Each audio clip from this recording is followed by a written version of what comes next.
Assalamualaikum warahmatullahi wabarakatuh. Jumpa kembali teman-teman para pejuang ASN. Hari ini kita akan melakukan sesi latihan soal ya untuk P3K, kompetensi teknis, penata layanan operasional bagian ke-25. Jadi bagian ke-25 ini nanti akan ada sebanyak 60 soal teman-teman yang akan kita simulasikan. Dan semua soal-soal itu sudah sesuai kisi-kisi atau materi pokok dari Menpan RB ya, jadi resmi gitu kan. Dan sebagian soal juga kita ambil dari field record. Field record ini merupakan soal-soal yang keluar di tahap 1 kemarin. Oke, ini sedikit penjelasan tentang kompetensi teknis ya. Itu untuk menilai penguasaan, pengetahuan, dan kemampuan teknis jabatan yang dilamar sesuai dengan standar jabatan. Ini merupakan materi pokoknya ya, atau kisi-kisi resmi dari Menpan RB ada sebanyak 5 ya, 5 materi pokok. Jadi semua yang diujikan itu 5 ini materi pokoknya ya. Jadi dasarnya adalah 5 materi ini. Dan kemudian teman-teman juga harus mempelajari materi-materi TIU ya, atau contoh-contoh soal TIU. Karena TIU ini bakal keluar salah satu yang diujikan di P3K nanti ya. Jadi ada soal-soal sinonim, antonim gitu ya. Perbandingan, hitungan sederhana, menghitung jarak, waktu, keuntungan, dan lain sebagainya. Oke, kita langsung menuju ke soal pertama. Ketika penata layanan operasional mendapati bahwa keluhan layanan meningkat, namun indikator kinerja menunjukkan hasil baik, kemungkinan besar terjadi A. Ada overperformance pada layanan internal. B. Undersporting oleh sistem feedback. C. Misalignment antara KPI dan kebutuhan pelanggan. D. Manipulasi data oleh tim operasional. Atau E. Perubahan ekspektasi pelanggan secara tiba-tiba.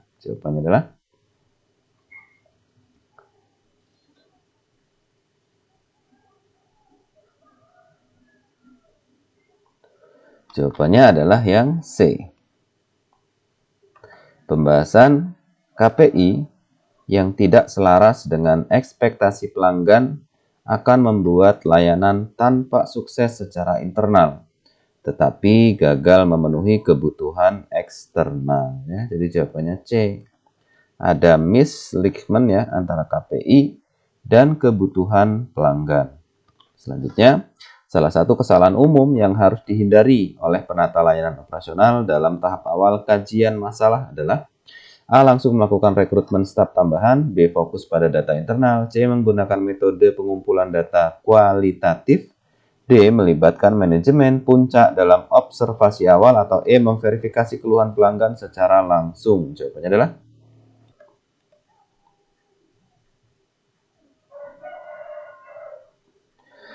kita lihat jawaban yang benar adalah yang A.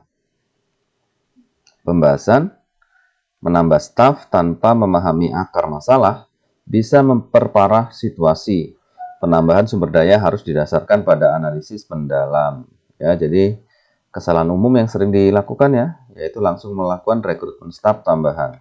Selanjutnya, ketika penata layanan operasional menggunakan service blueprint untuk kajian awal, fokus utama yang ingin dicapai adalah A. Mengetahui struktur organisasi layanan. B. Memetakan biaya layanan. C. Menghubungkan elemen front stake dan back stake layanan. D. Menentukan margin keuntungan layanan. E. Menyusun strategi branding layanan. Jawabannya adalah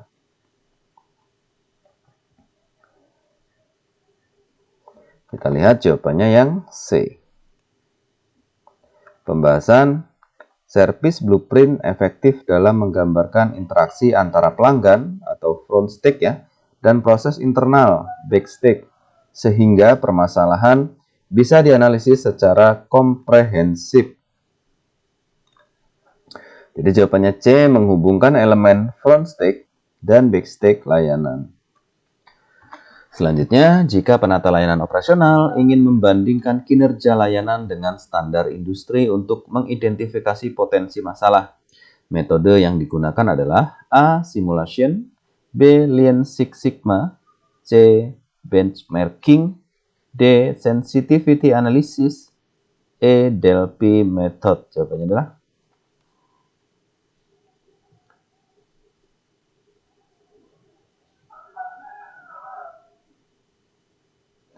kita lihat jawabannya yang C. Pembahasan benchmarking membandingkan performa dengan standar atau praktik terbaik industri berguna dalam menemukan gap layanan. Jadi jawabannya adalah benchmarking. Selanjutnya, pendekatan sistemik yang menempatkan permasalahan layanan sebagai bagian dari keseluruhan sistem organisasi disebut A. Root Cause Analysis, B. Total Quality Management, C. System Thinking, D. Continuous Improvement, atau E. Quality Function Development. Jawabannya adalah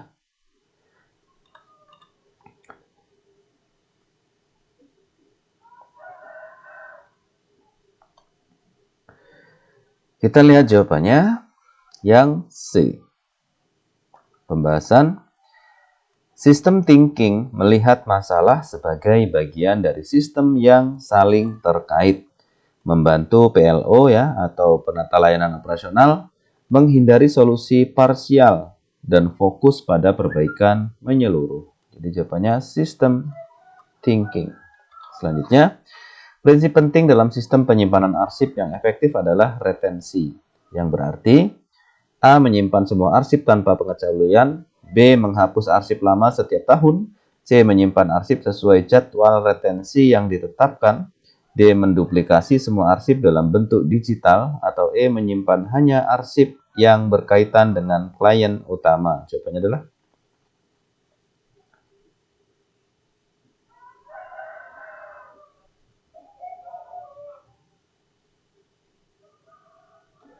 kita lihat jawabannya adalah yang C.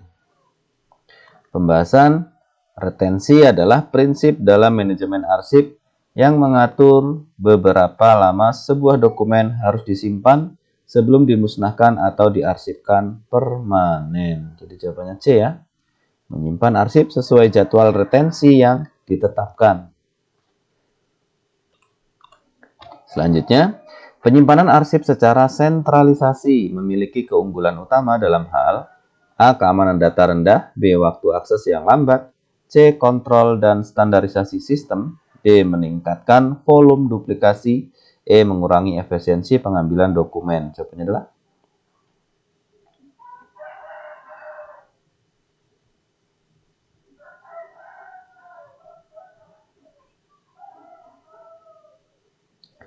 kita lihat jawabannya yang C. Pembahasan penyimpanan arsip secara sentralisasi memberikan kontrol lebih besar terhadap standar, keamanan, dan prosedur pengarsipan yang seragam. Jadi jawabannya C ya. Kontrol dan standarisasi sistem. Selanjutnya, dalam sistem penyimpanan arsip hybrid, fisik dan digital, tantangan utama adalah A. Biaya kertas yang tinggi, B. Duplikasi berlebihan dari sistem digital, C. Kesulitan integrasi dan konsistensi metadata, D. Kurangnya arsip fisik untuk dukungan hukum, atau E. Terlalu banyak arsip yang sudah otomatis dibuang. Jawabannya adalah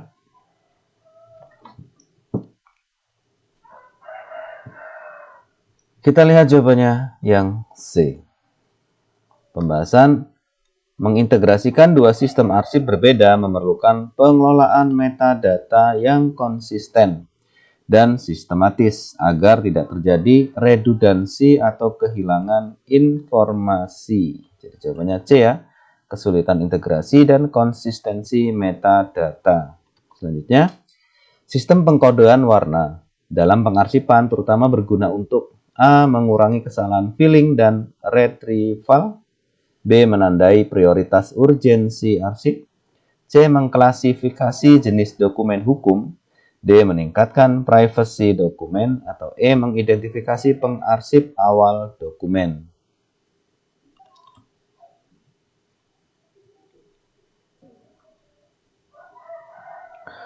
Kita lihat jawabannya adalah yang A. Pembahasan kode warna membantu pengguna mengidentifikasi lokasi atau kategori arsip dengan lebih cepat dan visual, sehingga mengurangi kesalahan pengambilan. Jadi jawabannya A, mengurangi kesalahan filling dan retrieval. Selanjutnya, langkah awal yang paling tepat dilakukan sebelum menyusun sistem arsip baru di organisasi adalah A. Menerapkan sistem subjek secara langsung, B. Melakukan audit arsip dan analisis kebutuhan pengguna, C. Mengadopsi sistem pengkodean terminal digit, D. Membeli perangkat lunak manajemen arsip, atau E. Menghapus arsip lama tanpa nilai hukum. Jawabannya adalah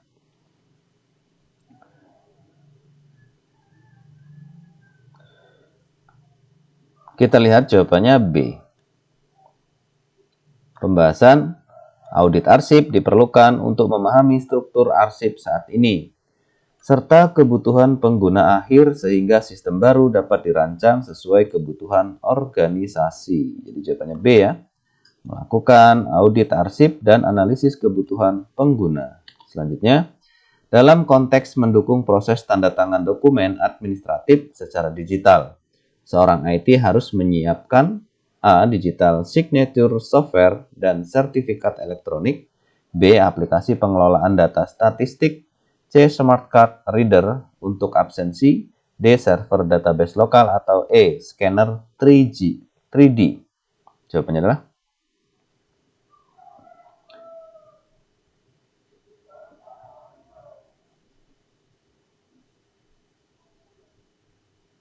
kita lihat jawabannya yang A. Pembahasan digital signature software ya, misalnya DocuSign, Adobe Sign, memungkinkan penandatanganan dokumen secara sah dan aman, seringkali dilengkapi dengan sertifikat digital untuk validasi hukum. Ini sangat penting dalam administrasi modern. Nah, ini salah satu ya yang perlu disiapkan seorang IT ya untuk mendukung proses tanda tangan dokumen secara digital. Nah, yaitu digital signature software dan sertifikat elektronik. Selanjutnya, untuk memastikan seluruh staf administrasi memiliki akses ke sistem informasi internal secara stabil dan aman, peralatan jaringan yang paling dibutuhkan adalah A. Load balance dan repeater, B. Hub dan modem, C. Management suite dan firewall, D. Bluetooth router, atau E. HDMI splitter. Jawabannya adalah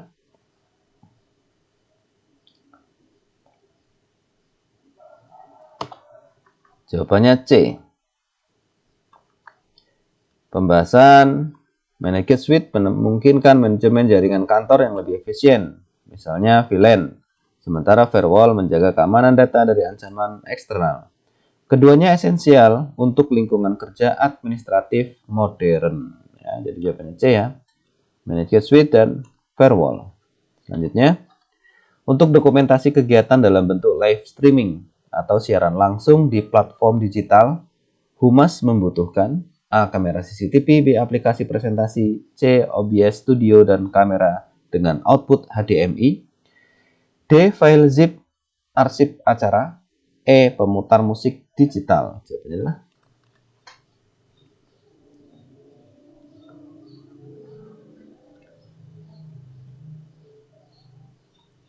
jawabannya adalah C. Pembahasan OBS Studio adalah software open source yang digunakan untuk melakukan live streaming. Kamera dengan output HDMI diperlukan agar video bisa ditransmisikan secara langsung dan profesional ke platform seperti YouTube atau Zoom. Ya, jadi Humas itu ya saat mau live streaming atau siaran langsung, nah ini salah satu ya aplikasi yang dibutuhkan, yaitu OBS Studio dan kamera dengan output HDMI. Selanjutnya, peralatan berikut yang membantu Humas dalam mendokumentasi kegiatan berbasis narasi tertulis seperti press release secara efektif adalah A. Template email standar, B. Voice recorder digital dan laptop, C. Printer warna dan kertas glossy, D. Google Maps dan drone, E. Mesin ketik otomatis. Jawabannya adalah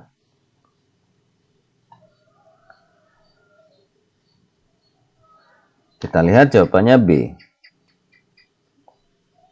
Pembahasan voice recorder digital digunakan untuk merekam wawancara atau kutipan langsung selama kegiatan. Laptop dibutuhkan untuk menyusun dan menyunting narasi secara efisien sebelum publikasi ke media. Jadi ini ya, voice recorder digital dan laptop. Selanjutnya, dalam mendokumentasikan kegiatan berskala besar seperti konferensi atau peluncuran produk, alat berikut diperlukan untuk mendukung visualisasi dinamis. A. Tripod dan stabilizer kamera. B. Papan tulis digital. C. Scanner barcode. D. Infokus dan layar LED. Atau E. Whiteboard lipat. Jawabannya adalah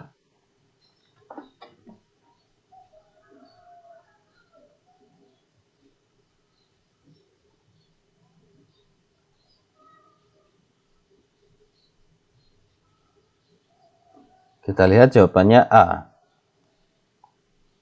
Pembahasan tripod menjaga kestabilan pengambilan gambar.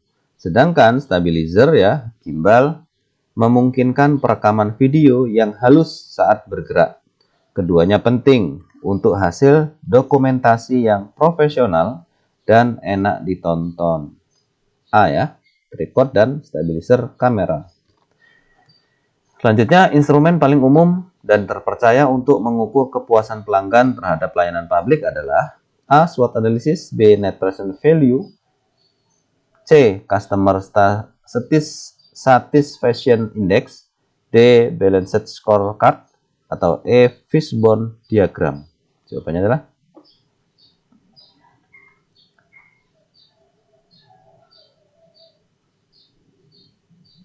kita lihat jawabannya C.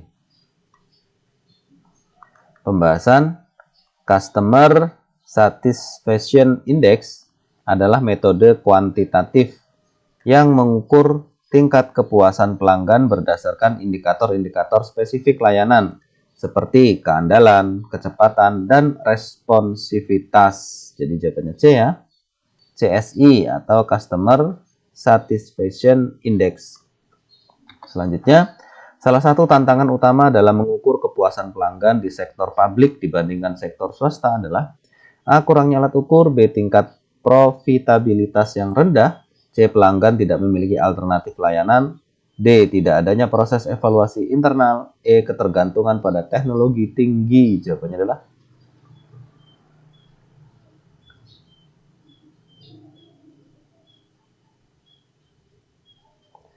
kita lihat jawabannya C. Pembahasan dalam sektor publik, pelanggan sering tidak memiliki pilihan alternatif, misalnya untuk layanan kependudukan, sehingga penilaian kepuasan menjadi kompleks dan tidak selalu mencerminkan pilihan pasar bebas. Nah, jadi jawabannya C ya. Pelanggan tidak memiliki alternatif layanan. Selanjutnya, faktor paling berpengaruh terhadap kepuasan pelanggan dalam layanan publik menurut banyak model manajemen kualitas adalah A. Kualitas sumber daya manusia. B. Lokasi layanan. C. Inovasi teknologi. D. Kepatuhan hukum. Atau E. Performa keuangan lembaga. Jawabannya adalah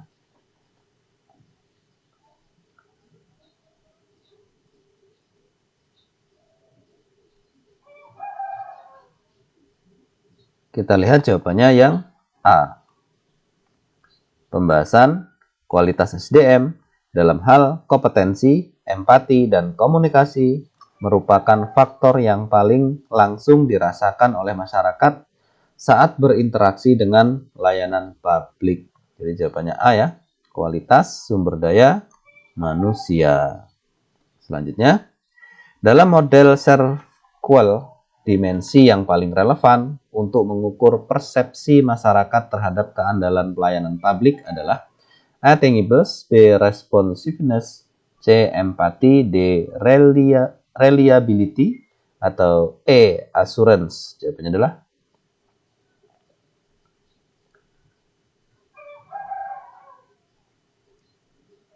kita lihat jawabannya D. Pembahasan reliability itu mengukur sejauh mana layanan publik dapat memberikan layanan yang dijanjikan secara akurat dan konsisten. Ini esensial dalam membangun kepercayaan masyarakat. Jadi jawabannya adalah reliability. Selanjutnya, manakah strategi berikut ini yang paling tepat untuk meningkatkan kepuasan pelanggan dalam layanan publik berbasis antrean panjang? A. Menambah jam kerja staf. B. Mengurangi jenis layanan. C. Meningkatkan teknologi sistem antrian digital. D. Membatasi jumlah pengguna layanan. Atau E. Menerapkan sistem first come, first served. Jawabannya adalah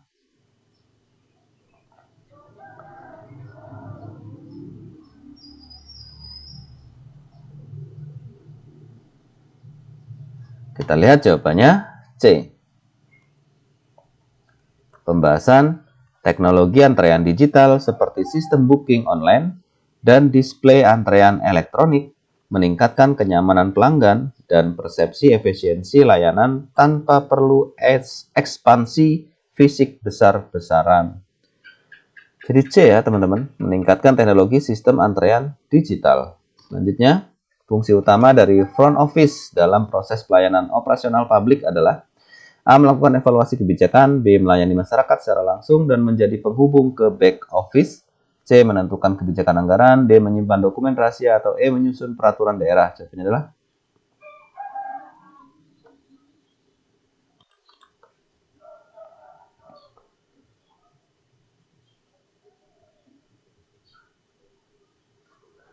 kita lihat jawabannya B.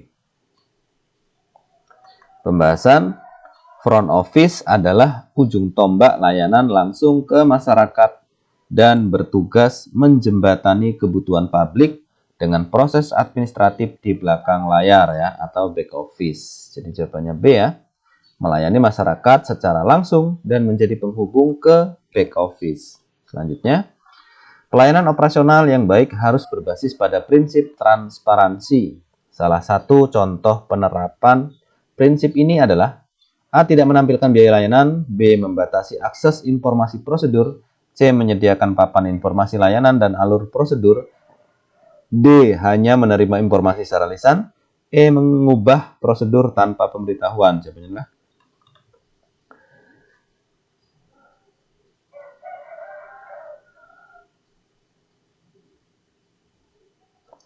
kita lihat jawabannya yang C.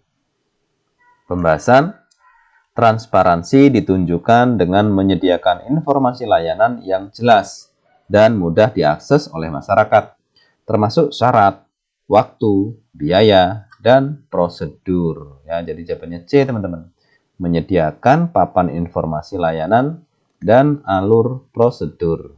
Selanjutnya, pelibatan masyarakat dalam proses pelayanan publik dapat dilakukan melalui A. Audit internal tertutup. B. Layanan tanpa feedback. C. Sistem saran dan kontak dan kotak aspirasi. D. Penunjukan langsung dalam evaluasi. E. Komunikasi satu arah dari instansi. Jawabannya adalah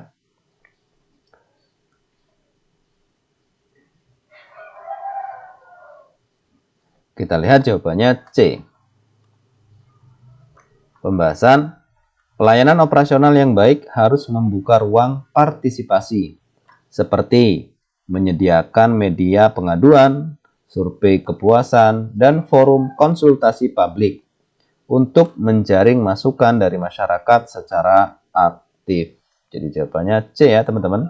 Sistem saran dan kotak aspirasi. Selanjutnya, upaya konkret yang dapat dilakukan instansi pemerintah untuk meminimalisir ketergantungan masyarakat pada layanan tatap muka adalah A. Menyediakan layanan hanya melalui kantor pusat. B. Meningkatkan jumlah staf layanan manual. C. Mewajibkan verifikasi fisik untuk seluruh jenis layanan. D. Menyediakan layanan digital untuk user-friendly dan mobile accessible. E. Menghapus layanan daring untuk meningkatkan kunjungan.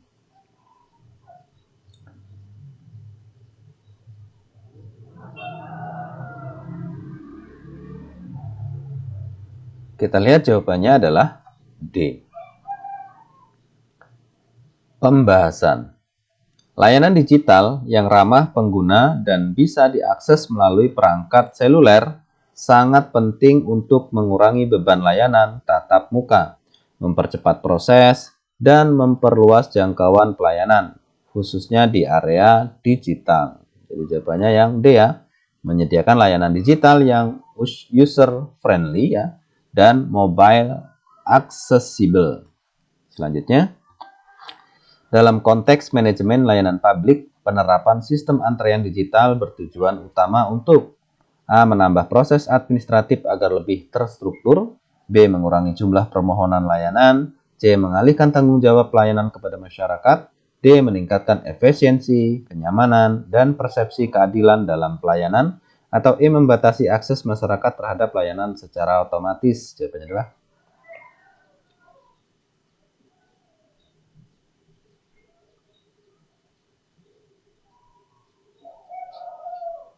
kita lihat jawabannya adalah D. Pembahasan sistem antrean digital membantu menciptakan layanan yang lebih tertib, terukur, dan nyaman bagi masyarakat. Selain itu, sistem ini mengurangi potensi konflik, meningkatkan transparansi, dan memperbaiki persepsi publik terhadap keadilan dalam mendapatkan layanan. Jadi jawabannya D ya teman-teman. Meningkatkan efisiensi, kenyamanan, dan persepsi keadilan dalam pelayanan. Selanjutnya, langkah pertama dalam proses evaluasi kinerja layanan di instansi pemerintah yang sesuai prosedur adalah A. Membandingkan hasil layanan dengan anggaran, B. Menyusun laporan keuangan, C. Menentukan indikator kinerja utama dan standar pelayanan, D. Menyebarkan kuesioner ke masyarakat, atau E. Melaporkan hasil ke Kementerian Teknis. Jawabannya adalah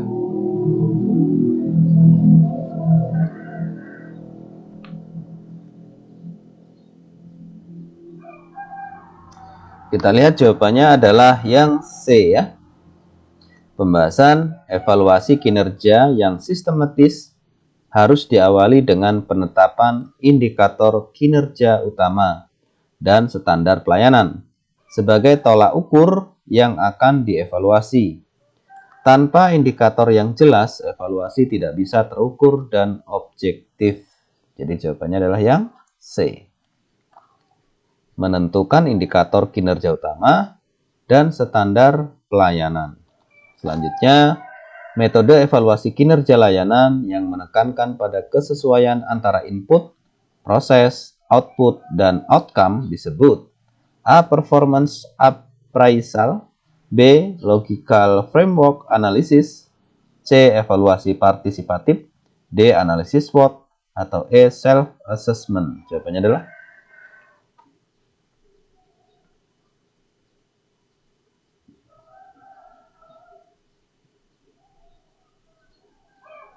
kita lihat jawabannya B. Pembahasan logical framework analysis memungkinkan evaluasi menyeluruh terhadap hubungan logis antara input, aktivitas, output, outcome, dan impact dalam layanan publik. Ini sangat berguna dalam evaluasi program berbasis hasil. Jadi jawabannya B ya. Logical framework analysis. Selanjutnya, indikator kuantitatif yang digunakan untuk mengevaluasi efisiensi layanan publik adalah A. Tingkat kepuasan pengguna, B. Persentase penyelesaian layanan tepat waktu, C. Jumlah pengaduan masyarakat, D. Perbandingan biaya per unit layanan, atau E. Nilai indeks persepsi korupsi. Jawabannya adalah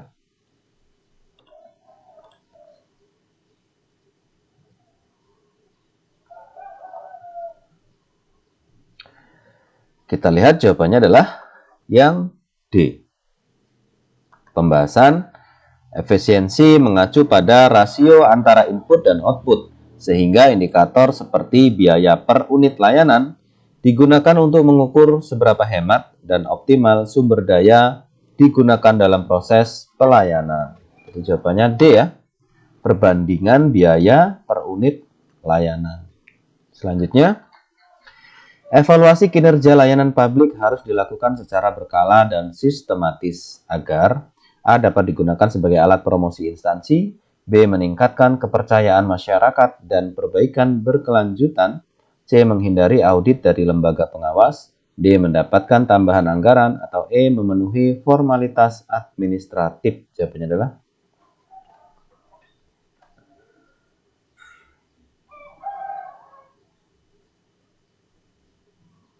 Kita lihat jawabannya B. Pembahasan evaluasi yang terstruktur dan rutin menjadi dasar untuk memperbaiki mutu layanan, serta membangun akuntabilitas dan kepercayaan publik terhadap lembaga pemerintah. Jadi jawabannya B, teman-teman. Meningkatkan kepercayaan masyarakat dan perbaikan berkelanjutan. Selanjutnya, salah satu alat ukur evaluasi kinerja layanan publik yang dikembangkan oleh Kementerian Pan-RB adalah A. Net Promoter Score, B. Servqual, C. Lakip, D. Laporan neraca publik, atau E. Sakip. Jawabannya adalah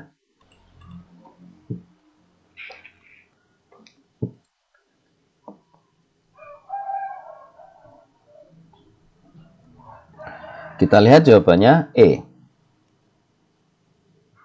Pembahasan Sakip ya, atau Sistem Akuntabilitas Kinerja Instansi Pemerintah adalah sistem evaluasi menyeluruh terhadap akuntabilitas kinerja instansi pemerintah berdasarkan perencanaan strategis dan hasil capaian kinerja. Jadi jawabannya Sakip, E. Selanjutnya, tahap awal dalam proses pengawasan layanan operasional yang sistematis adalah A. Tindakan korektif, B. Pemeriksaan mendalam, C. Perencanaan pengawasan dan penetapan standar, D. Pemanggilan pihak terkait, atau E. Evaluasi efektivitas anggaran. Jawabannya adalah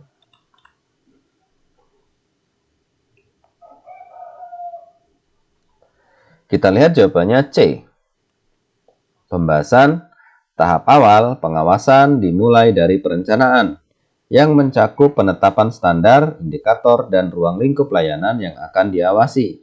Tanpa perencanaan yang matang, proses pengawasan bisa tidak fokus dan tidak efektif.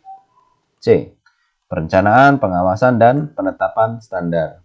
Selanjutnya, langkah dalam tahapan pengawasan yang bertujuan membandingkan antara pelaksanaan aktual dan standar layanan yang telah ditetapkan adalah A. Pelaporan hasil, B. Analisis dampak layanan, C. Pengumpulan data lapangan, D. Evaluasi kinerja, atau E. Pengukuran kinerja terhadap standar. Jawabannya adalah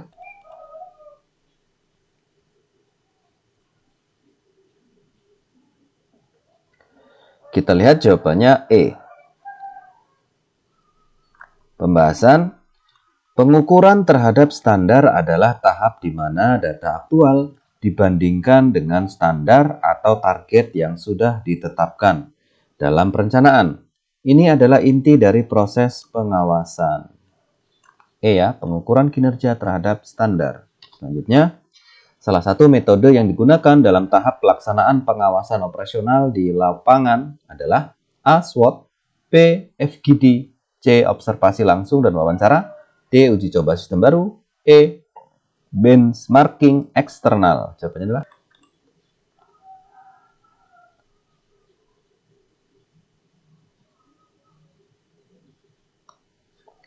kita lihat jawabannya C.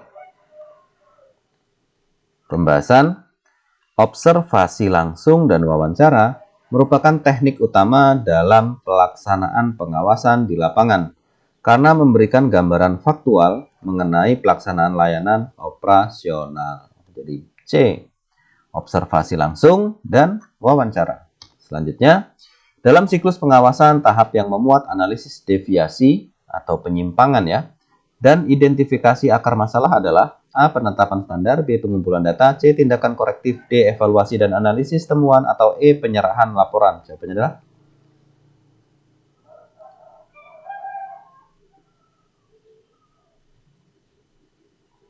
kita lihat jawabannya D. Pembahasan setelah data dikumpulkan, evaluasi dan analisis temuan menjadi langkah penting untuk mengidentifikasi adanya penyimpangan dari standar serta menganalisis penyebab dan dampaknya. Jadi jawabannya D ya. Evaluasi dan analisis temuan. Selanjutnya, tahap akhir dari siklus pengawasan layanan operasional yang menentukan keberhasilan tindak lanjut dari pengawasan sebelumnya adalah A. Penetapan ulang SOP, B. Penjatuhan sanksi, C. Monitoring pasca tindakan korektif, D. Sosialisasi ulang prosedur, atau E. Rotasi personel layanan. Jawabannya adalah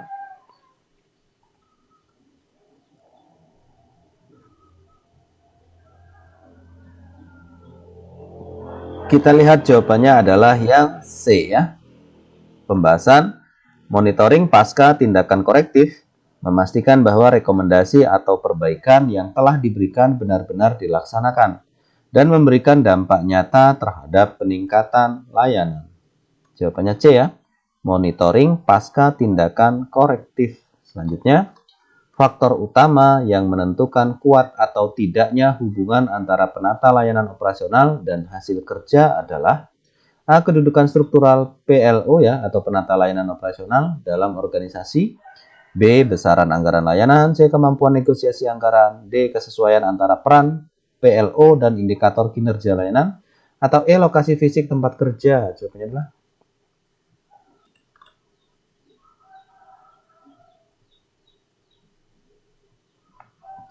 kita lihat jawabannya D. Pembahasan hubungan yang kuat antara PLO dan hasil kerja terbentuk jika peran dan tugas PLO selaras dengan indikator kinerja layanan. Tanpa keselarasan ini, kontribusi PLO sulit diukur dan dimaksimalkan. Jadi jawabannya D ya. Kesesuaian antara peran pelaksana layanan operasional dan indikator kinerja layanan. Selanjutnya, penata layanan operasional yang menjalankan fungsi koordinatif secara efektif akan berdampak pada hasil kerja berupa A. Kolaborasi antara unit yang lebih sinergis dan output layanan yang lebih konsisten. B. Percepatan proses tanpa jaminan kualitas. C. Peningkatan jumlah pegawai. D. Penghapusan layanan yang tidak populer. Atau E. Penurunan beban kerja individu. Jawabannya adalah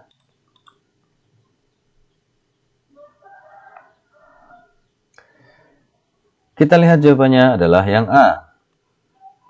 Pembahasan koordinasi yang dilakukan PLO mendorong keselarasan antara bagian sehingga hasil kerja lebih terorganisir, berkualitas, dan tepat waktu. Jadi A ya.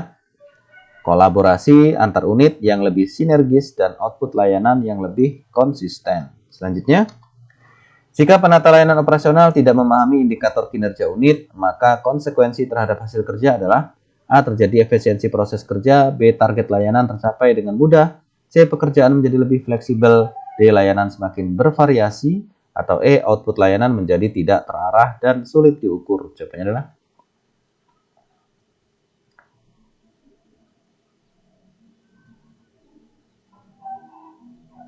kita lihat jawabannya E. Pembahasan tanpa pemahaman terhadap indikator kinerja, PLO akan kesulitan memprioritaskan tugas sehingga hasil kerja menjadi tidak terarah, inkonsisten, dan sulit dievaluasi. Jadi jawabannya adalah yang E. Output layanan menjadi tidak terarah dan sulit diukur. Selanjutnya, peran penata layanan operasional dalam mengelola alur kerja antar bagian secara langsung berdampak pada A. Tingkat kehadiran pegawai. B. Harmonisasi tugas dan minimnya redundansi dalam pekerjaan. C. Pengurangan biaya pelatihan. D. Promosi individu tertentu. Atau E. Penurunan kebutuhan teknologi. Jawabannya adalah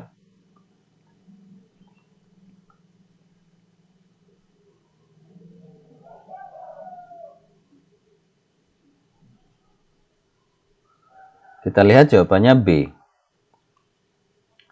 Pembahasan PLO yang mampu mengelola alur kerja dengan baik akan menghindarkan tumpang tindih tugas, meningkatkan efisiensi, dan mendorong kolaborasi antar unit. Jadi B ya, harmonisasi tugas dan minimnya redundansi dalam pekerjaan. Selanjutnya, salah satu indikator keberhasilan hubungan antara penata layanan operasional dan hasil kerja adalah A. Banyaknya dokumen administrasi. B. Kecepatan dalam pengambilan cuti pegawai. C. Tingkat pencapaian standar pelayanan minimum. D. Jumlah unit yang terlibat dalam proses. Atau E. Rotasi jabatan tahunan. Jawabannya adalah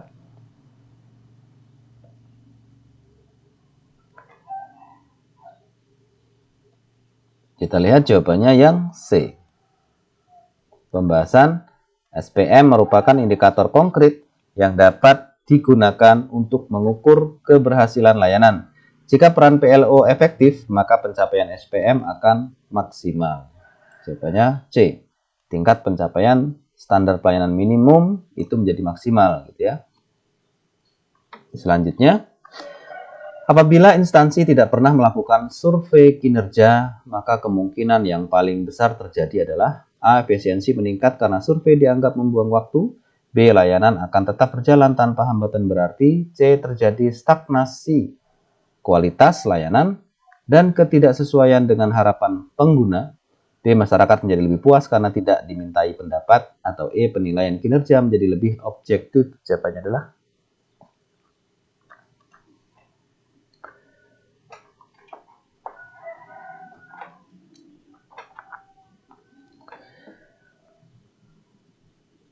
kita lihat jawabannya adalah yang C ya.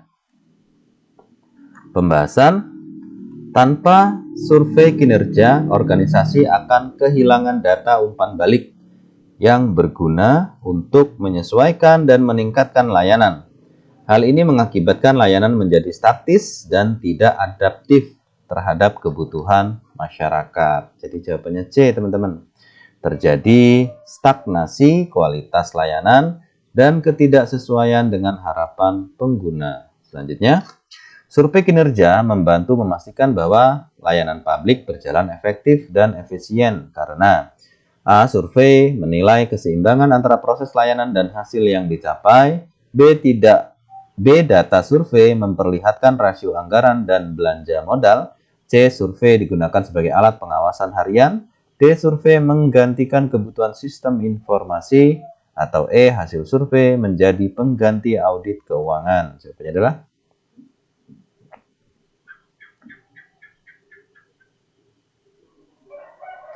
kita lihat jawaban yang benar adalah yang A. Pembahasan survei kinerja menilai output dan outcome pelayanan publik. Ini membantu organisasi memastikan bahwa setiap proses yang dilakukan benar-benar menghasilkan dampak positif bagi masyarakat. Jadi jawabannya A ya. Survei menilai keseimbangan antara proses layanan dan hasil yang dicapai. Selanjutnya, manfaat survei kinerja dalam mendorong inovasi pelayanan publik terletak pada A. Menghindari kritik masyarakat. B. Mengetahui area pelayanan yang tidak relevan dan perlu diperbaiki atau dikembangkan. C. Menyediakan alasan untuk mempertahankan prosedur lama. D. Meningkatkan jumlah SOP. Atau E. Mengurangi peran pimpinan dalam pengambilan keputusan. Jawabannya adalah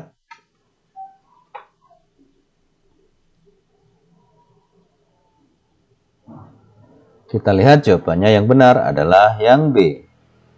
Pembahasan survei kinerja membuka ruang untuk evaluasi inovatif, seperti menghapus layanan yang tidak lagi relevan atau mengembangkan sistem digital untuk layanan yang sering dikeluhkan. Jadi jawabannya adalah yang B. Mengetahui area pelayanan yang tidak relevan dan perlu diperbaiki atau dikembangkan. Selanjutnya, instansi yang menggunakan hasil survei kinerja secara aktif cenderung memiliki keunggulan dalam A. Menolak reformasi birokrasi. B. Menetapkan gaji staf. C. Meningkatkan kualitas dan kecepatan layanan secara seimbang. D. Menekan jumlah pengguna layanan. Atau E. Menurunkan akuntabilitas publik. Jawabannya adalah kita lihat jawabannya adalah yang C. Pembahasan data dari survei kinerja memungkinkan manajemen mengambil keputusan yang berimbang antara peningkatan kualitas layanan dan efisiensi proses sehingga meningkatkan performa organisasi secara keseluruhan. Jadi jawabannya C ya, meningkatkan kualitas dan kecepatan layanan secara seimbang.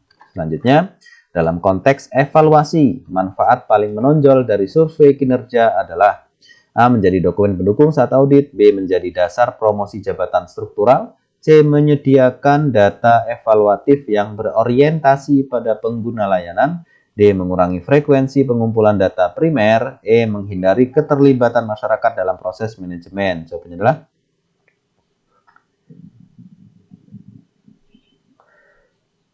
ya, kita lihat jawabannya adalah yang C. Pembahasan survei kinerja menghasilkan data evaluatif berbasis pelanggan, user-based assessment, yang krusial untuk pengambilan keputusan strategis, perbaikan layanan, dan pemenuhan standar pelayanan publik. Jadi jawabannya C. Menyediakan data evaluatif yang berorientasi pada pengguna layanan. Selanjutnya, dalam upaya meningkatkan efisiensi kerja administratif, seorang penata layanan kantor melakukan analisis kebutuhan alat penunjang. Ia menemukan bahwa proses pengadaan dokumen sering menghambat pekerjaan karena antrian panjang. Berdasarkan analisis tersebut, alat penunjang kantor yang paling dibutuhkan untuk menyelesaikan masalah ini secara efektif adalah A. Mesin ketik manual. B. Mesin penghitung uang. C. Laci arsip logam. D. Printer dot matrix. Atau E. Mesin fotokopi multifungsi dengan fitur cetak dan scan. Siapa adalah?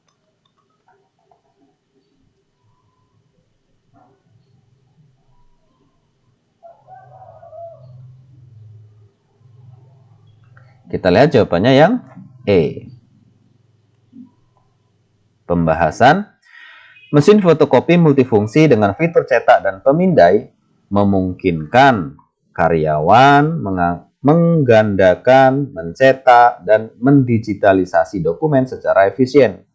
Ini menjawab langsung permasalahan antrian dan mempercepat proses kerja administratif. Jadi jawabannya E ya, mesin fotokopi yang multifungsi, tentunya dengan fitur cetak dan scan. Selanjutnya, sebuah kantor pemerintah daerah sedang berupaya mengurangi ketergantungan pada dokumen fisik dan mulai menerapkan arsip digital.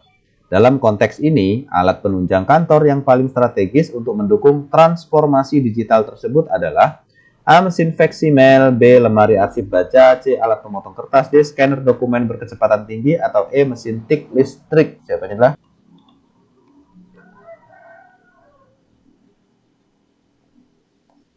kita lihat jawabannya D. Pembahasan untuk mentransformasi arsip fisik menjadi digital dibutuhkan scanner dokumen yang dapat memproses banyak lembar dalam waktu cepat dan menghasilkan file digital berkualitas tinggi yang dapat diintegrasikan ke sistem manajemen dokumen. Jadi alat yang dibutuhkan ini ya teman-teman ya, scanner dokumen yang berkecepatan tinggi. Selanjutnya, dalam sebuah rapat evaluasi kinerja, diketahui bahwa proses pengiriman surat fisik antar instansi masih memakan waktu lama dan menimbulkan keterlambatan informasi. Untuk mengatasi permasalahan tersebut, jenis alat penunjang kantor yang paling tepat disediakan adalah A. Kendaraan dinas roda 2, B. Printer warna, C. Aplikasi surat elektronik dan perangkat komputer pendukung, D. Mesin penghitung waktu kerja, atau E. Alat pemotong dokumen.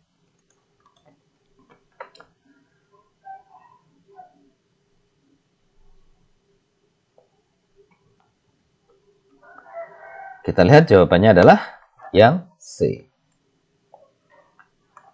Pembahasan penggunaan email resmi ya atau surat elektronik dan perangkat komputer yang memadai sangat penting untuk menggantikan keterlambatan pengiriman surat fisik sekaligus meningkatkan kecepatan komunikasi antar instansi. Jadi jawabannya C teman-teman. Aplikasi surat elektronik dan perangkat komputer pendukung. Selanjutnya, dalam rangka mendukung rapat koordinasi jarak jauh antar cabang sebuah instansi pemerintah, diperlukan sistem komunikasi daring yang andal. Untuk memastikan komunikasi berlangsung lancar dengan gambar dan suara berkualitas tinggi, kebutuhan alat yang paling penting diprioritaskan adalah A. Mesin pemindai dokumen dan printer warna, B. Laptop standar dengan aplikasi cat biasa, C. Webcam HD, mikrofon eksternal, speaker konferensi, dan platform konferensi video berbasis cloud, D. Proyektor dan papan tulis manual, atau E. Printer dot matrix dan mesin fax. Jawabannya adalah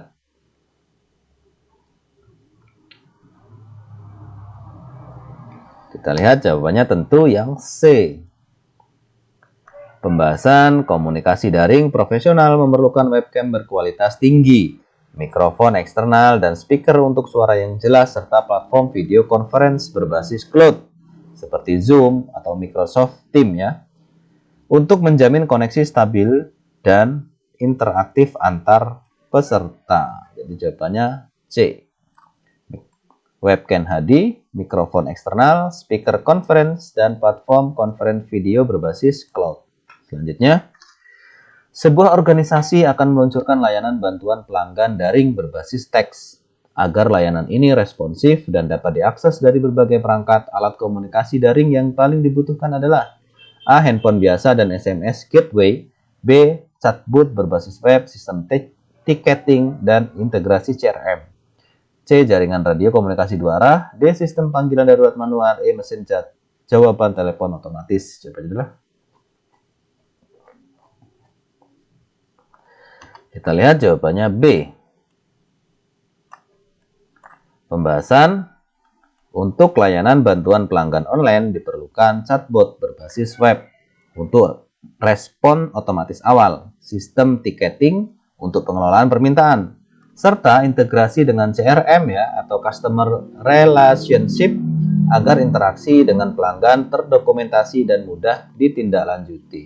Nah, jadi B chatbot berbasis web, sistem ticketing, dan integrasi CRM. Selanjutnya, dalam melakukan evaluasi layanan publik, tahap awal yang penting agar evaluasi berjalan efektif dan berorientasi pada kepuasan masyarakat adalah A. Mengumumkan hasil layanan tanpa data. B. Menentukan indikator keberhasilan berdasarkan kebutuhan masyarakat. C. Menyiapkan laporan tahunan terlebih dahulu. D. Menghitung jumlah keluhan secara manual. E. Memastikan semua pegawai mendapat cuti sebelum evaluasi. Jawabannya adalah,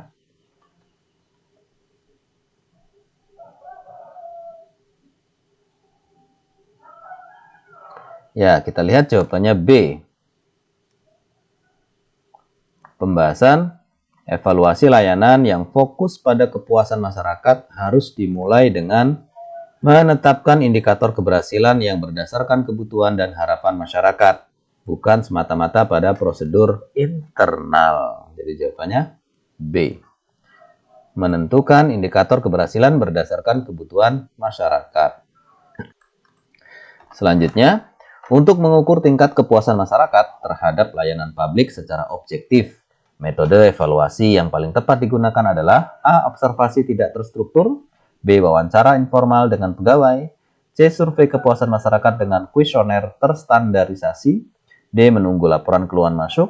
Atau E. Membaca opini media sosial secara acak. Jawabannya adalah,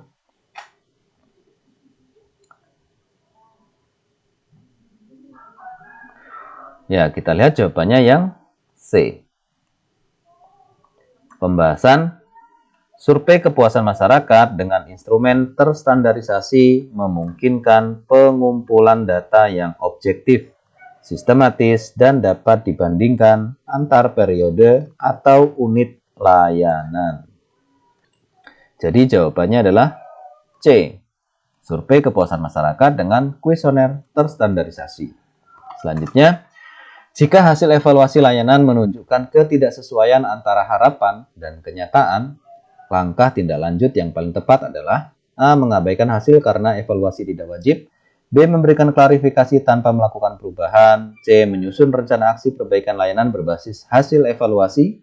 D. Meminta masyarakat bersabar. E. Mengurangi jam layanan untuk menghemat tenaga kerja. Jawabannya adalah,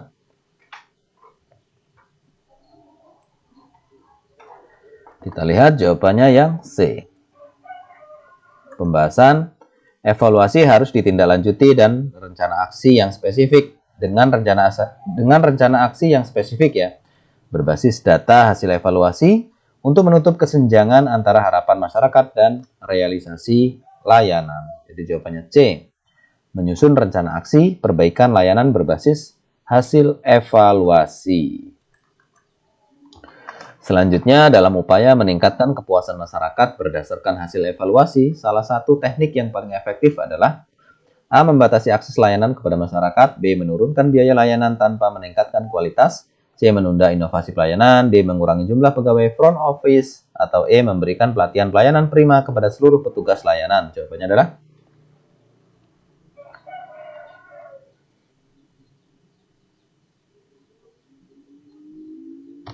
jawabannya adalah yang E. Pembahasan, pelatihan pelayanan prima memperkuat kemampuan petugas dalam berinteraksi profesional, komunikatif, dan responsif, yang merupakan faktor kunci dalam meningkatkan kepuasan masyarakat. Jadi jawabannya yang E memberikan pelatihan pelayanan prima kepada seluruh petugas layanan. Selanjutnya, Evaluasi layanan untuk memuaskan masyarakat harus mempertimbangkan prinsip transparansi. Salah satu penerapan prinsip ini dalam evaluasi adalah A. Menyampaikan hasil evaluasi secara terbuka dan menyediakan akses bagi publik. B. Hanya menyebarkan hasil evaluasi kepada pegawai senior. C. Merahasiakan hasil survei dari masyarakat. D. Mengubah hasil survei untuk menjaga citra instansi. Atau E. Menunda publikasi hasil sampai ada perbaikan. Jawabannya adalah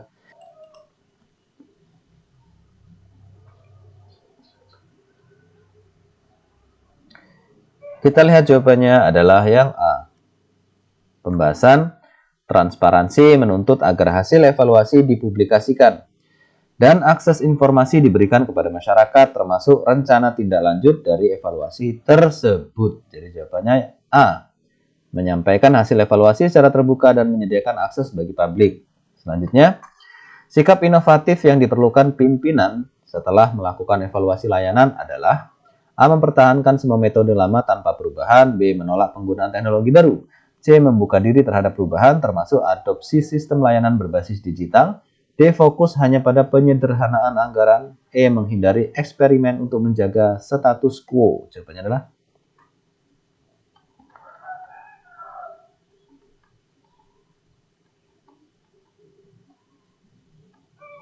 kita lihat jawabannya C. Pembahasan pimpinan dengan sikap inovatif akan terbuka terhadap ide baru dan siap melakukan transformasi seperti digitalisasi layanan demi meningkatkan efektivitas dan efisiensi layanan kepada masyarakat. Jadi jawabannya C. Membuka diri terhadap perubahan termasuk adopsi sistem layanan berbasis digital. Selanjutnya, jika evaluasi menunjukkan bahwa kepuasan masyarakat menurun drastis, pimpinan yang bertanggung jawab seharusnya A. Menyalahkan staf pelayanan. B. Membentuk tim khusus untuk investigasi penyebab dan mencari solusi. C. Menunda tindakan hingga tahun anggaran berikutnya. D. Fokus pada mencari justifikasi di media. Atau E. Membatasi akses evaluasi kepada publik. Jawabannya adalah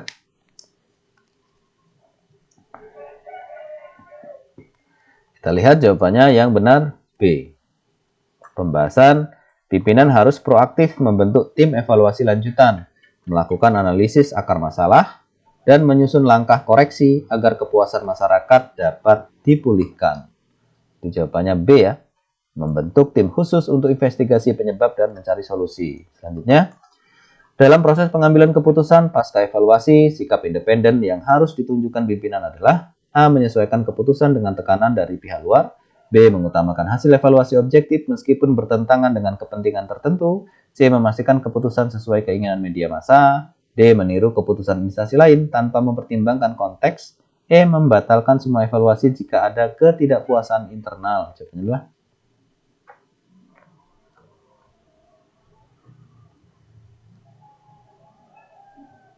kita lihat jawabannya B. Pembahasan independensi berarti pimpinan mengambil keputusan berdasarkan hasil evaluasi objektif, bukan berdasarkan tekanan politik, media, atau kepentingan individu tertentu. Jadi jawabannya B.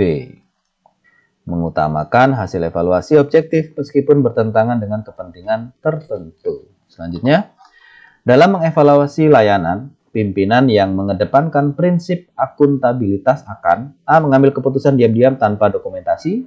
B. Fokus pada mempertahankan birokrasi lama. C. Menyimpan semua data hanya untuk kepentingan internal.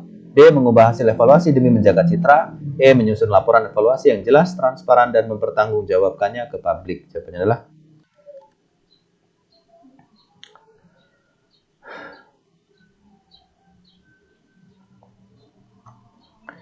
kita lihat jawabannya adalah yang E. Pembahasan akuntabilitas mengharuskan pimpinan untuk melaporkan hasil evaluasi secara terbuka, menyertakan langkah tindak lanjut, dan siap mempertanggungjawabkan keputusan kepada masyarakat. Jadi E ya, menyusun laporan evaluasi yang jelas, transparan, dan mempertanggungjawabkannya ke publik. Selanjutnya, sikap strategis pimpinan dalam mengambil keputusan dari evaluasi layanan bertujuan untuk A. Mempertahankan prosedur meski tidak efektif. B. Memastikan perubahan yang dilakukan bersifat jangka pendek saja. C. Menciptakan perbaikan layanan yang berkelanjutan dan berbasis kebutuhan masyarakat. D. Membatasi inovasi agar lebih hemat, atau E. Fokus pada memenuhi target administratif saja. Jawabannya adalah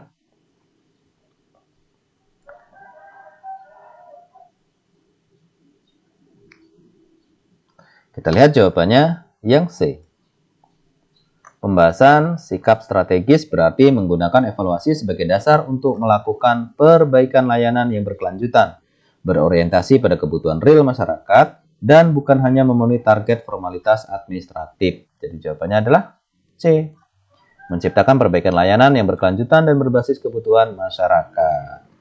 Baiklah teman-teman, demikianlah ya beberapa contoh dari soal-soal untuk jabatan ya, formasi jabatan P3K penata layanan operasional. Mudah-mudahan apa yang kita simulasikan tadi itu menambah wawasan, kemudian mempermudah menjawab soal-soal saat di ujian nanti. Dan pada akhirnya hasil yang baik dikarenakan usaha yang baik. Terima kasih, semoga sukses. Sampai jumpa di pembahasan soal selanjutnya. Assalamualaikum warahmatullahi wabarakatuh. Salam.